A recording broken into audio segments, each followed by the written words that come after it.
ভার্সিটির হোস্টেলে ওঠার ২ সপ্তাহ পর আমার রুমে আসে রায়হান। তখন ভোর ৬টা। ২-৩টা ব্যাগ নিয়ে সজোরে দরজায় ধাক্কা দিতে থাকে। আমি ভেবেছিলাম সিনিয়ররা ডাকছে। তড়িঘড়ি করে দরজা খুলতে গিয়ে লুঙ্গি প্রায় খুলেই যাচ্ছিল। রায়হান কাঁধে ২টা আর হাতে ২টা ব্যাগ। মেয়েরা এত ব্যাগ নিয়ে আসে জানতাম। ছোট থেকেই মামার বাসায় বড় হওয়া। বিভিন্ন হোস্টেল থেকে পড়াশোনা করেছি।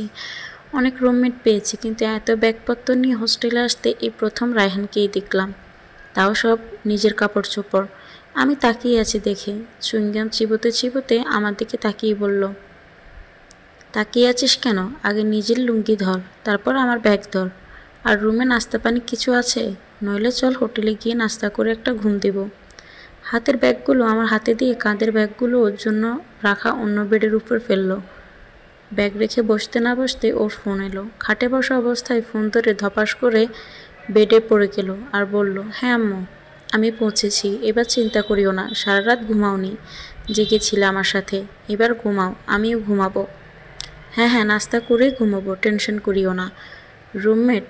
হ্যাঁ আছে। ভালো হবে না কেন? অবশ্যই হবে, নইলে ভালো করে ফেলবো। তুমি চিনো না তোমার ছেলেকে? রাখো, ঘুমাও কিছুক্ষণ। আমি হাসি দিলাম। হোস্টেলে এলে প্রথম সবাই মাম্মাস ভয় থাকে, কিন্তু কিছুদিন যেতে না যেতে এরা মাকে ফোন দিতেই ভুলে যায়।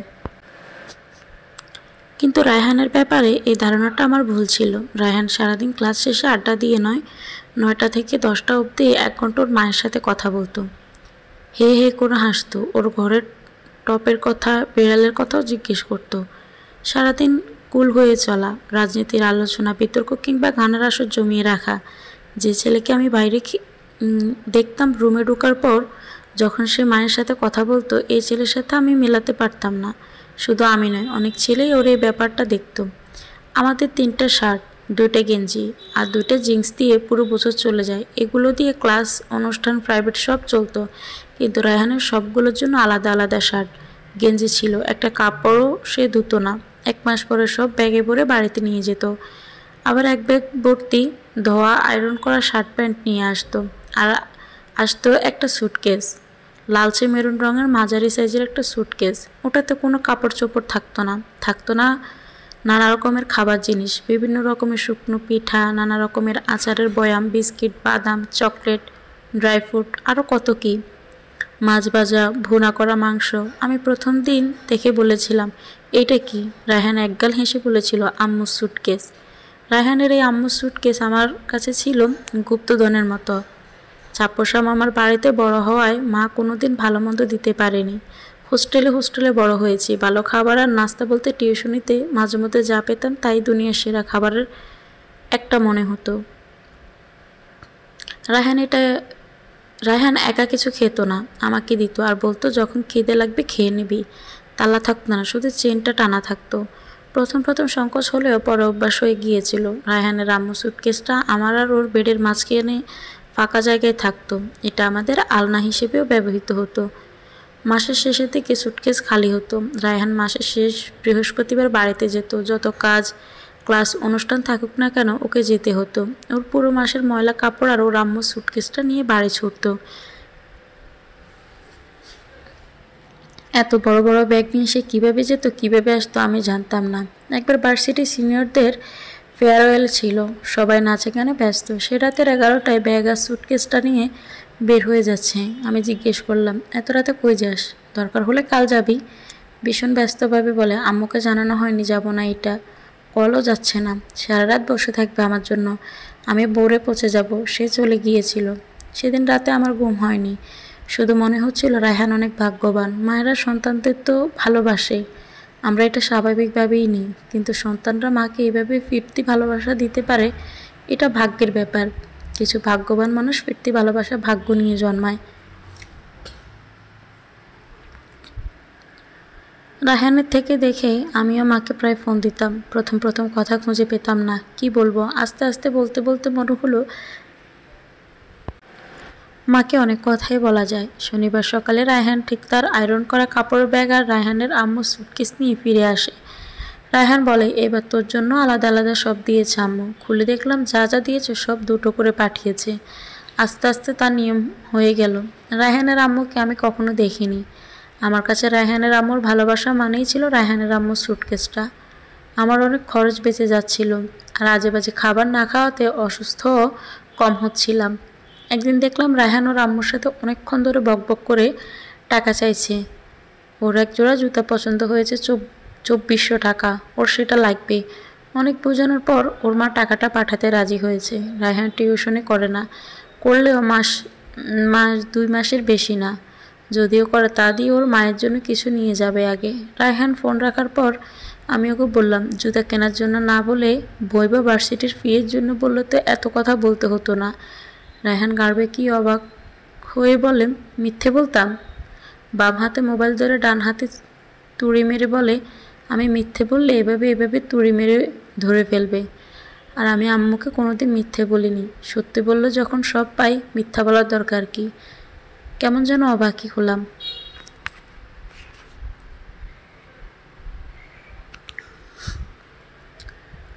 আমাদের চাপোষা করেও আমাকে যা চেয়েছি দিয়েছে, তাও যখন অতিরিক্ত কোনো টাকা লাগে তখন মিথ্যে বলেই নি।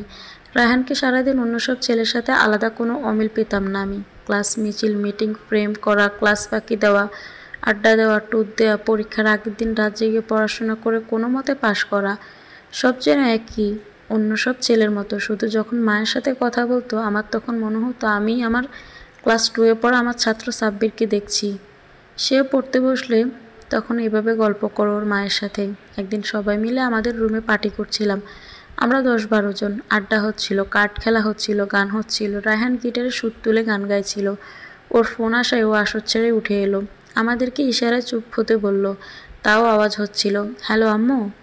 কে? আব্বু? তুমি আম্মু? কি হয়েছে? ও শোনার চেষ্টা করছে। তখন চেঁচিয়ে উঠল, থামবি তোরা? কি? আম্মুর কি হয়েছে? ব্যথা পাইছে? শুনতে পাচ্ছি না, কি বলছো? পুরো ঘর যেন ঠান্ডা হয়ে গেল।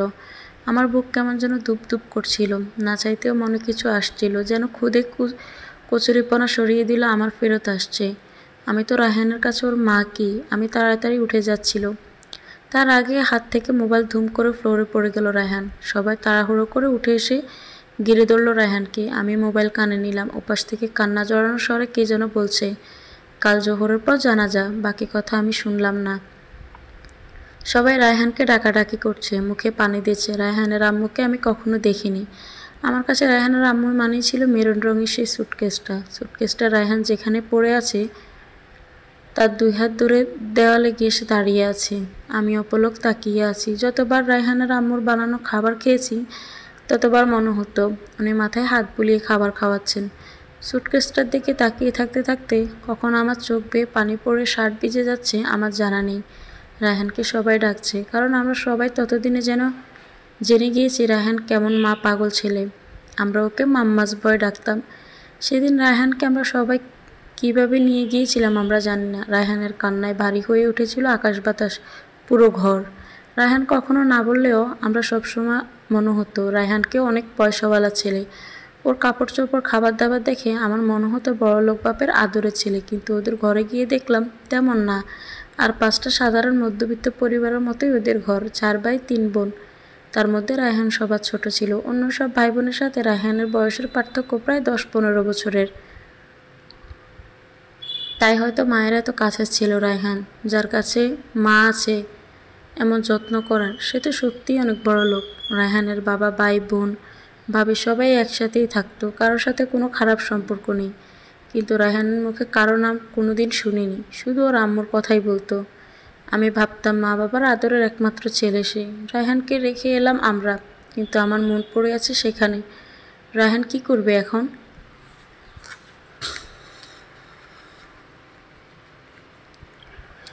রুমে ফিরে রায়হানের আম্মু সুটকেসটার উপর চোখ পড়লেই কেঁপে কেঁপে উঠছি, মুখে হাত দিয়ে ফুপিয়ে কেঁদে উঠছি।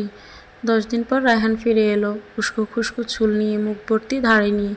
এসেই বিছানায় পড়ে রইল 1 সপ্তাহ। আমি টেনে তুলে খাওয়ালাম। কোনো বেলা খেত, কোনো বেলা মুখেই তুলতো না। আমিও ওকে ফেলে খুব একটা রুম থেকে বের হতাম না।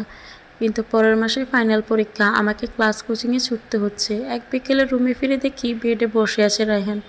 খুব একটা কথা হয়নি। ওর হাতে খাতা কলম, মোবাইল, কোনো কিছুই ওঠেনি। পরের দিন বন্ধুরা এসে রুমে একটু দেখে গেছে, কেউ কথা বলার সাহস করেনি। আমি ওর পাশে বসে বললাম, এবারে পরীক্ষাটা ড্রপ করবি? বাকি কথা আমি বলতে পারলাম না। তার আগে মাথা নাড়াতে নাড়াতে বলে উঠল, রায়হান, না, আমার পড়াশোনার জন্য মা আমাকে এখানে পাঠিয়েছে। পড়াশোনার জন্য মাকে আমি শেষ মুহূর্তে একবার দেখতে পারিনি। এত কিছু করেছে মা, পরীক্ষা আমি দেব। বলতে বলতেই উঠে গেল সে। পরের দিন থেকে ঠিকঠাক হয়ে মোটামুটি আবার পড়াশোনায় মনোযোগ দেয়। সব কিছু মোটামুটি স্বাভাবিক দেখতে মনে হলেও ওর সেই উচ্ছ্বাসটা আর নেই। বেপরোয়া বেখেয়ালি আচরণ আর নেই। উড়ন্ত প্রজাপতিটা কেমন নিস্তেজ হয়ে গেল। মাঝে মধ্যে মধ্যরাতে ফুঁপিয়ে কান্নার আওয়াজ পেতাম। মশারির ভেতর থেকে দেখতাম রায়হান ওর আম্মুর সুটকেসটার সামনে বসে আছে। উঠে সান্ত্বনা দেওয়ার সাহস আমার হতো না। আমিও যে তাকিয়ে থাকি মাঝে মধ্যে আমার গুপ্তধন পাওয়া সেই সুটকেসের দিকে। রায়হান আর মাসের শেষে ব্যাগ আর সুটকেস নিয়ে বাড়ি যায় না। সেটা ভর্তি হয়ে আর আসে না। এক বিকেলে রায়হান আমার সামনে এসে দাঁড়িয়ে মাথা চুলকে বলে, শাওন, কাপড় কীভাবে ধোয়? পানি দিয়ে সাবান দেয় যে, তারপর কি করতে হয়? আমি ওর দিকে তাকিয়ে থাকি। হোস্টেল লাইফ প্রায় শেষের পথে। এই 4 বছরে সে একবারও কাপড় ধোয়নি। আমার মনে হলো এখন। আর কেন সেটা মনে পড়তে বুক ভারী হয়ে ওঠে। চারিপাশে তাকিয়ে এসে বলে, সব ময়লা হয়ে আছে। কাল একটা কাজ ছিল, তাই শার্টটা এতদিন সব আম্মু বাকি কথা শেষ করতে পারে না। আমার একবারও মনে হলো না আন্টি ওকে কিছু শেখায়নি। আমার কেন যেন মনে হলো আন্টি চায়নি ও কিছু শিখুক। আন্টি চাইতো ওর সব কাজ ওর থেকে ওর আম্মুকেই লাগুক। রায়হান কেমন যেন আস্তে আস্তে সব শিখে নিতে শুরু করলো। আমার ভালো লাগার কথা ছিল, কিন্তু আমার বুক ভারী হয়ে আসতো। রায়হান আর বাড়িতে যেত না। কোনো কিছু লাগলে কাউকে ফোন দিত না। আমাদের কাছে ধার চাইতো। ওর বাবা নিজ থেকে টাকা পাঠাতো, দিয়ে গেলে নিত, কিন্তু খুঁজে নিত না। টিউশনি শুরু করে। আমরা পরীক্ষার পর হল ছেড়ে দেওয়ার সময় হয়।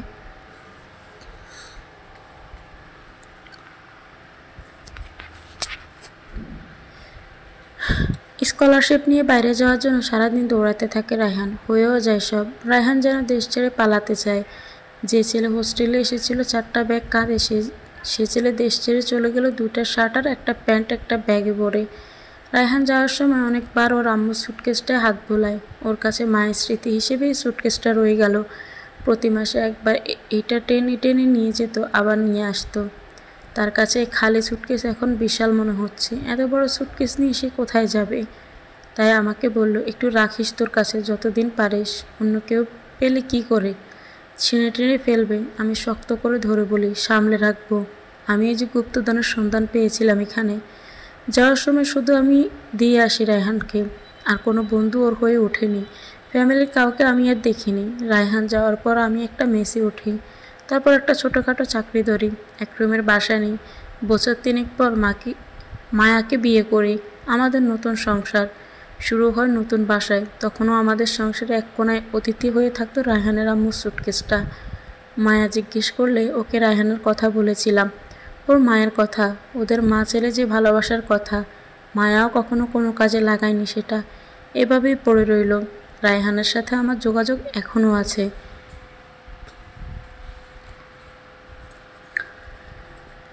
আমার আর কোনো বন্ধু হয়নি তেমন। রায়হান ওখানে বিয়ে করেছে। ওর 2টো মেয়ে। আমারও একটা ছেলে একটা মেয়ে। ভালো চাকরি হয়েছে। ছোট বাসা ছেড়ে বড় বাসা, এরপর নিজস্ব ফ্ল্যাট। সব জায়গায় আমি সাথে নিয়ে গেছি রায়হানের আম্মুর সুটকেসটাকে। 12 বছর পার হয়ে গেল রায়হানের দেশের বাইরে যাওয়ার। এরপর এদেশ সেদেশ ঘুরে এখন সে কানাডায় সেটেল হয়েছে। আমাদের যেতে বলে। মায়াও অনেকদিন ধরে বলেছিল। ঠিক করলাম এবার কানাডায় যাব। রায়হানের সব ঠিকঠাক করে দিল। আমার তেমন কিছু করতে হলো না। আমি শুধু করলাম একটা কাজ। রায়হানের আম্মুর সুটকেসটাই ভরলাম। যেভাবে আসতো আমার গুপ্তধন হয়ে ওঠা। নানা রকম খাবারে, আচারে, রায়হানের পছন্দের সব খাবারে। যেসব খাবার রায়হানের মা পাঠাতো, যেসব ছোট মাছ, ইলিশ মাছ ভাজি করে দিত, আমি যেন সব নিয়ে নিলাম। পুরো সময় সুটকেসটা আমি হাতে ধরেছিলাম, যেন আমার কাছে রাখা গুপ্তধন আমি যত্ন হয়ে এতদিন রক্ষা করেছি। এখন আমি তার দায়মুক্তি নিচ্ছি। মেয়ে আমার বলেই ওঠে, এত ব্যাগ থাকতে আমরা এই পুরনো সুটকেসটা কেন নিয়ে যাচ্ছি? আমি চুপ করে থাকি। কানাডায় পৌঁছানোর পর রায়হান আমাদের নিতে আসে। তার ওর মেয়েরাও আসে। আমাকে দেখে ভীষণ খুশি হয় সে। এসেই জড়িয়ে ধরে। ওর খুশিটা দেখে পড়ার মতো। আমাদের সাথে কথা বলতে বলতে ওর চোখ পড়ল সুটকেসটার উপর। ও প্রথমে চুপ হয়ে কিছুক্ষণ তাকিয়ে রইল। ওর মুখ থেকে কোনো শব্দ বের হচ্ছে না। তারপর একবার আমার দিকে তাকালো। আমি আলতো একটা হাসি দেওয়ার চেষ্টা করলাম, কিন্তু বুকটা কেমন যেন করছে তা বুঝতে পারছি না। ওর চোখ ভিজে উঠেছে, কিন্তু তাও সামলাচ্ছে নিজেকে। আমি খুব যত্ন করে ওর হাতে সুটকেসটা দিলাম। ওর গলায় কান্না দলা পাকাচ্ছে। তারপরও কোনো মতে বলল, গাড়িতে ওঠ। ও সামনের সিটে বসে আছে। আমার ছেলে মেয়ে, ওর মেয়ে মায়া সবাই হাসিতে মেতে উঠেছে, কিন্তু রায়হান চুপ, কোনো শব্দ করছে না। আমি জানি এখনও ওর বুকে কি গভীর থেকে জমানো ব্যথা নলকূপের চাপের মতো বের হয়ে আসছে। ওর ঘরে গিয়ে সবাই ফ্রেশ হয়ে খাওয়া দাওয়া করলাম। মায়া ওদের জন্য নিয়ে যাওয়া জিনিসগুলো বের করে দিতে থাকে। সব শেষ করে আমি রায়হানকে বললাম, সুটকেসটা খোল।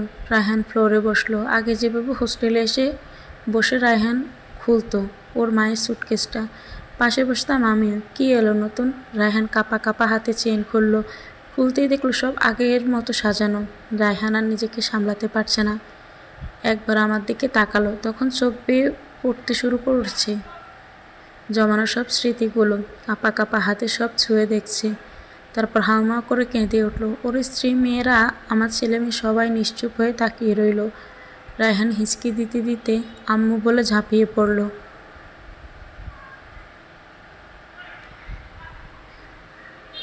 রায়হানের ওর মায়ের সুটকেসটার উপর যেটা ছিল আমাদের গুপ্তধন। হারিয়ে যাওয়া মানুষগুলোকে তো আমরা ফেরত পেতে পারি না, ওদের স্মৃতিমাখা জিনিসগুলোকে তাদের খুঁজে ফেরাতেই তো মায়া বলে।